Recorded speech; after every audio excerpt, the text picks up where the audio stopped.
సప్లిమెంట్స్కి ఉన్న డిఫరెన్స్ సింపుల్గా చెప్తాను. మందులు ఏం చేస్తాయంటే సిమ్టమ్స్ని తగ్గిస్తాయి, ప్రాబ్లమ్ని కాదు. మీకు ఏవైతే ఇప్పుడు ఆ ప్రాబ్లం వల్ల పెయిన్ వస్తుంది, పెయిన్ కిల్లర్ వేసుకుంటారు, ఆ పెయిన్ని మాత్రమే తగ్గిస్తుంది, సిమ్టమ్ని మాత్రమే తగ్గిస్తుంది ఇన్స్టెంట్గా.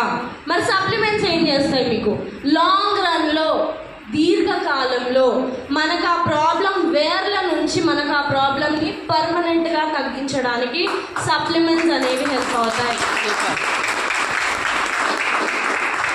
సో ఇక్కడ మనకి ఒక సైంటిస్ట్, క్యాన్సర్ని డిస్కవరీ చేసిన సైంటిస్ట్ ఈయన, నోబెల్ ప్రైజ్ విన్నర్ ఈయన, డాక్టర్ ఆటో వార్బర్గ్. ఈయన మనకి ఏం చెప్తున్నారంటే no disease including cancer can exist in an alkaline environment. మన బాడీ ఎప్పుడైతే ఆల్కలైన్ కండిషన్లో ఉంటుందో అక్కడ క్యాన్సర్ కూడా పుట్టే ఛాన్స్ అనేది ఉండదు.